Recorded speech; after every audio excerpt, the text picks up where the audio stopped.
सुप्रभातं श्री गुरुभ्यो नमः। वयम् अस्मिन् सप्ताहे संस्कृत उत्सवस्य आचरणं कुर्वन्तः स्मः। Hope you understand? We are celebrating Samskrita Utsava this week. This is what I said. Okay, don't block, I don't have blacks, it's easy to understand.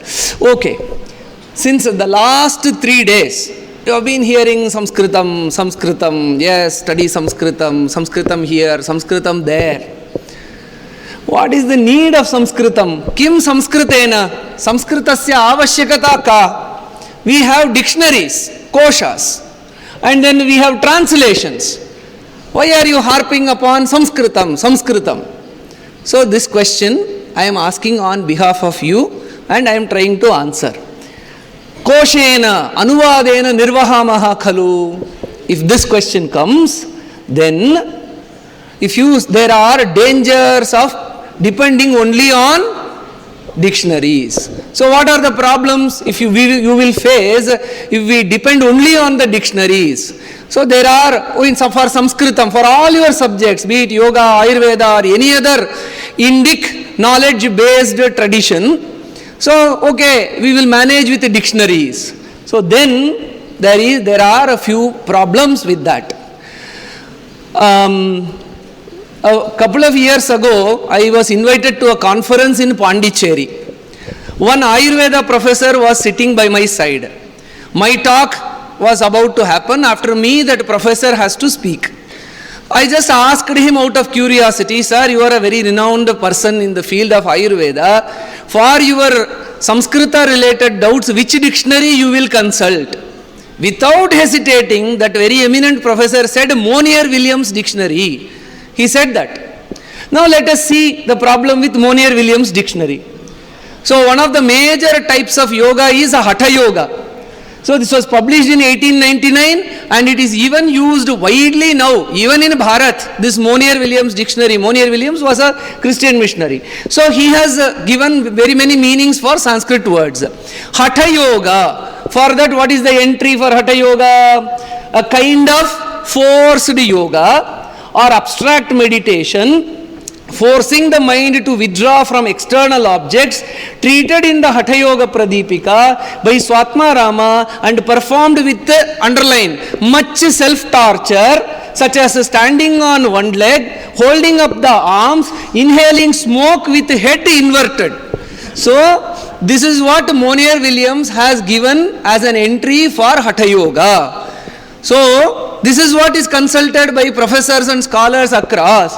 And then his view has been rejected, refuted, not by us, by a Western scholar in recent times. Jason Birch has written, Monier-Williams confounded Hatha Yoga with various extreme practices of asceticism that appear in Puranas, but not at all in the corpus of Hatha text used for this. So, pitfalls, dangers of dictionary. If you go by this, then what is the meaning of Hatha Yoga? For that, you have to come to our Samskrita commentaries. If not Samskritam, we will be hanging upside down and inhaling smoke through the head. So what our Shastras say, Hascha, Thascha, Hatau, Surya Chandrau, Tayor Yogaha, Hatha Yogaha, Pranapanayoho, Aikya Lakshanaha, Pranayamaha, Hatha Yogaha. What is Hatha Yoga? Pranayamaha, Hatha Yogaha. Combining the prana and apana through various practices, that is the essence of Hatha Yoga and not this. So this is one pitfall of consulting or depending upon a dictionary for yoga. Now we are Ayurveda students are also here. Let us take one example from Ayurveda. What is the word that you see on the board? Ativisha. Ayurveda students should not answer. Others should say. What is Ati? Based on your own general understanding. More or excess. Visha. So then what that plant is? A very poisonous plant. So if you generally consult any dictionary also, Ati, go to Monier-Williams once again, Ati, excess, Visha, poisonous, an excessively toxic plant. That's what the general dictionary, general understanding, just a superficial understanding of it or dictionary based understanding will bring. Even Monier Williams says excessive, extraordinary, intense. That is the meaning of ati, etc. But come to the Ayurvedic Sampradaya, the Samskrita Vyakhyana, Visham Atikranta iti ati Visham. That which helps cross or overcome the effect of poison. Right opposite meaning.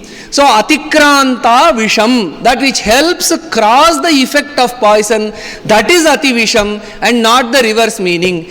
Now, do you understand the dangers of dictionary? Yes, so we have to get into the Samskrita meta details, learn Samskrita, understand the derivation, then we get to the right knowledge and this leads to the right application. In a positive sense, knowing the etymology, knowing Samskrita will help. For example, many of the Ayurveda students will know about Ashwagandha. What is the meaning of Ashwagandha? Ashwasya gandha iva gandha yasya saha. In a vast herbal plantation where if you have to identify that herb, that which smells like a horse. So the word itself has an etymology. That etymology, if you understand, you can identify the herb properly. Similarly, for ginger, what is the word? Ardrakam. What is the etymological derivation? If you just remember the word Ardrakam and the Samskrita derivation of it, you will understand Ardrayati jihvam, Ardrayati kapham va iti. That which liquidates the kapha, that is Ardraka. So the effect of the medicine itself is inbuilt in the name of the herb or the plant or the medicine. So hence these are the positive benefits of knowing Samskrita and not merely translating Ardraka into ginger. What the ginger teach you?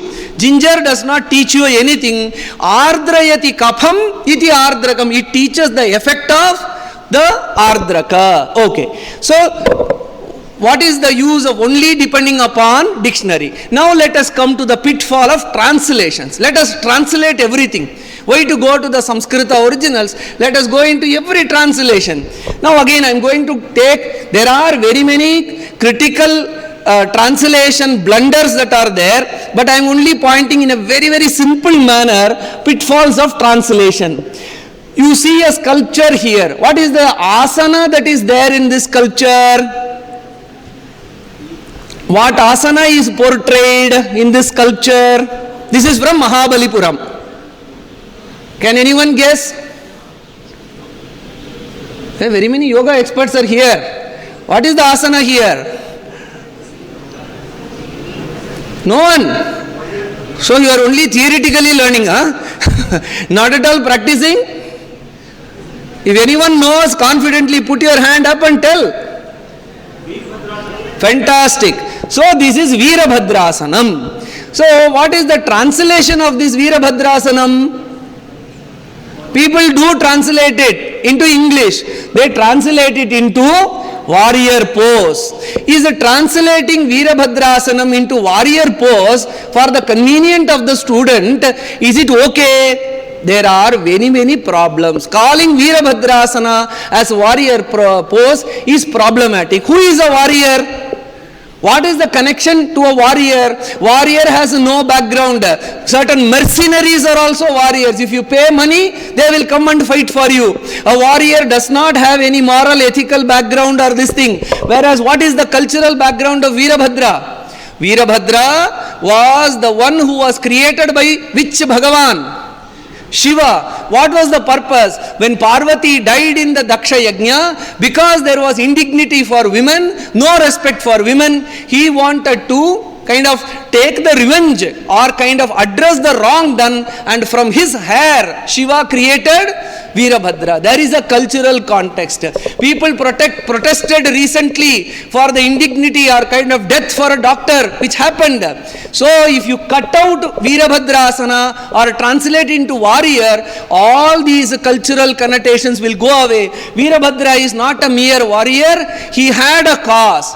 For the Parvati's disrespect that happened, he kind of addressed that. So Veerabhadra is not any mere warrior. And also Acharya Krishnamacharya says, foremost among the yoga practitioners who taught gurus like B.K.S. Iyengar and Pattabhi Jois, he says, as you do the Veerabhadrasana Vinyasa, keep in mind that you are in the service of divine. As you extend your arms and look down, bring the feeling that you are above the world and its various concerns, but close to the divine. All these cultural connotations will be whitewashed if we call Veerabhadrasana as warrior pose. Don't ever do that. Then what is the asana here? Who is the person doing that Vrikshasana? Any guesses? This person again from Mahabalipuram, he is doing Vrikshasanam, alternatively known as this translation. In Sanskrita itself, another name for this asana is there. Who is the person who is doing that tapas? Bhagiratha. So, what we conveniently do is, this Bhagirathasana we skip. We call it as Vrikshasana and translate it as tree pose. But who is Bhagiratha? You go to Ramayana, you will get to know what great tapas he did. What did he bring down from the heavens? The Ganga. How many people he had to please? Shiva, Ganga, Janhu Maharshi. A relentless pursuit. That is signified by Bhagiratha. If you whitewash it as a tree pose, tree just stands there. So again, Acharya Krishnamacharya says, this was published in the Hindu in 2018, when doing Bhagirathasana, keep the great Bhagiratha in mind, bring tireless perseverance and steadfast concentration to your practice. All the significance will be lost if you translate it into tree pose. In this way, again, the next one, what is this asana? Hanumadasana, not Hanumanasana, Hanumadasana. And this is popularly translated as monkey pose. Is Hanuman monkey? So what does monkey do? We know in our campus. So hence, whereas what does Hanuman stands for? Jai Hanuman. That is the greatness of Hanuman. Buddhir, Balam, Yasho, Dhairyam. That's why they have kept as Bhagirathasana, Hanumadasana, and the other Veerabhadrasana. If you whitewash it as mere monkey pose, there is a shloka in Sanskrita.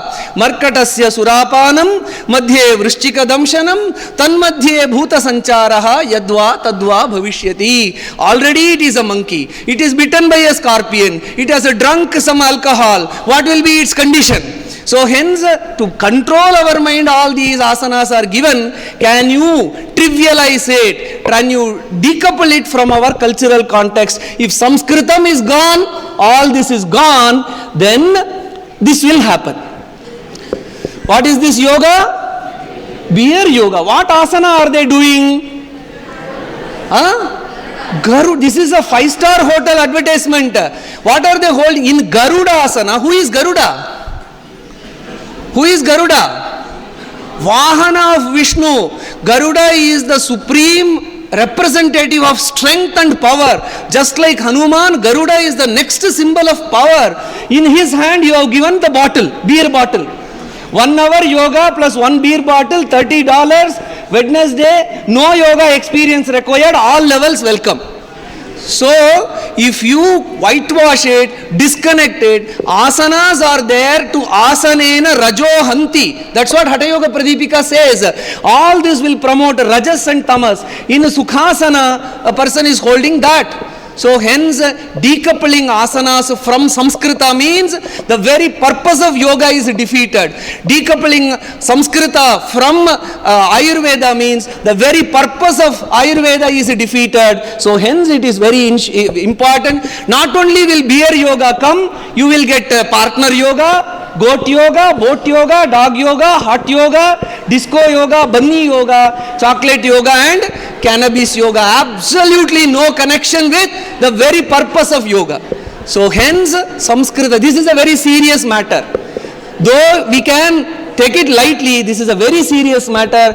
And I also had an opportunity to publish a paper with Shirley Tells. She is a very foremost among the scholars, who said a comparison of practice guidelines and yoga breathing from traditional texts and PubMed in-text journal. Whatever I understand as Bhastrika and Kapalabhati, I do a research and publish. No reference to the traditional literature. 25 peer-reviewed papers we compared, and there is absolutely no standards, no comparison between what has been stated in the text, what are the breathing parameters, what are the practice mechanisms, and what is being given in the practice of experiments to document the research. So a lot of problems also come. So one is cultural issue, and the very standardization of scientific outcomes also become problematic if we decouple Sanskritam from Yoga, Sanskritam from Ayurveda. So what is the solution? There are many books which have come. I was part of this Yogasya Bhasha, where in an applied manner you can learn Sanskrita and Ayurveda, learn Sanskrita and Yoga. As Sridharji mentioned yesterday, come to spirituality department, we will help you out in all these things. So hence, in this Sanskrita Saptaha, let us take a resolve to learn Sanskrita for the purpose of unambiguous, clear knowledge of our own respective disciplines.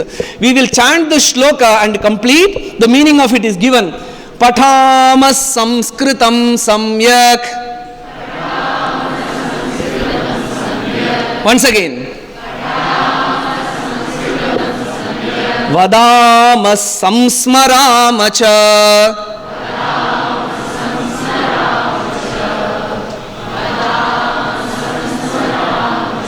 Ayurarogya Vidyanam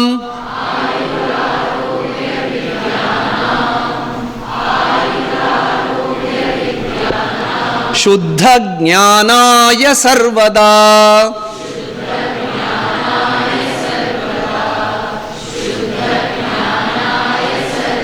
On your own.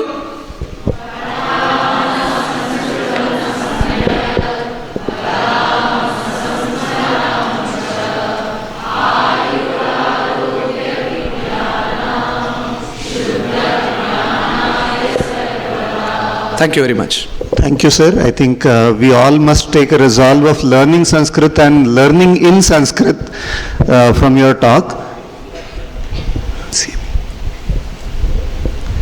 All of you are aware that S-VYASA is a center of excellence recognized by Ministry of Ayush, Government of India.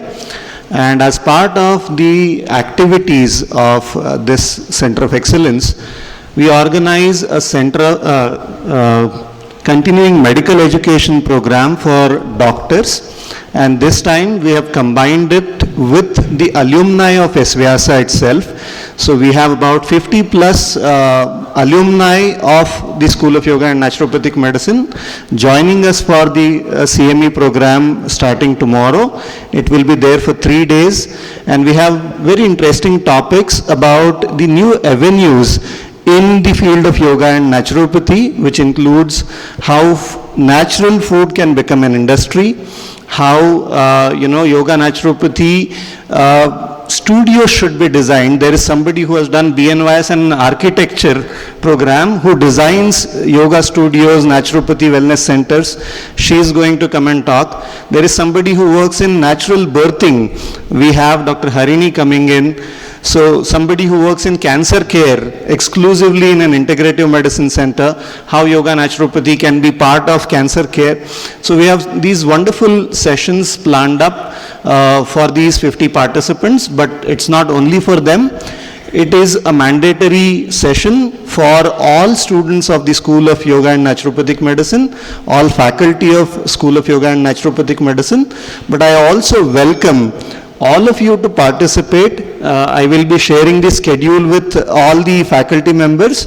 Any session you are interested, you are most welcome to join us at Samskriti Bhavan. Thank you.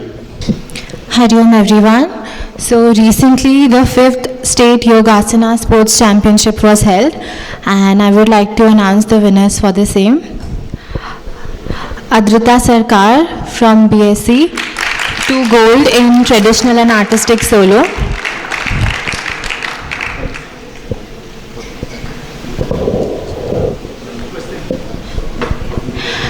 I would like to request the dignitaries on the stage to please congratulate the winners. Sneha, silver in traditional. Shweta and Shruti, 2 gold in rhythmic pair and artistic pair. Samyak and Dilip, 2 gold in artistic pair and rhythmic pair. And Roshan Kumar from S-VYASA, 4th position in district competition traditional event.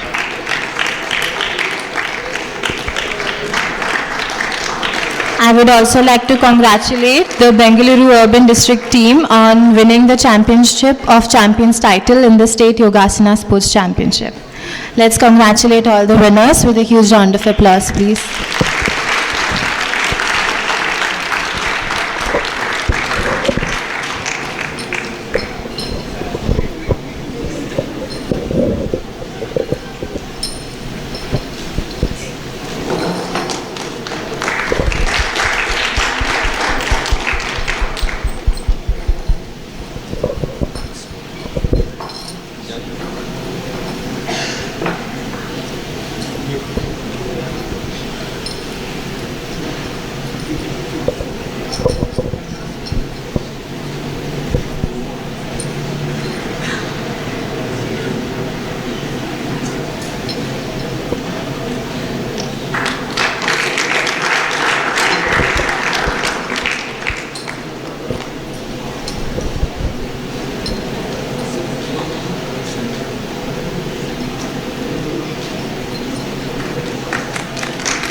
Once again, congratulations to all the achievers.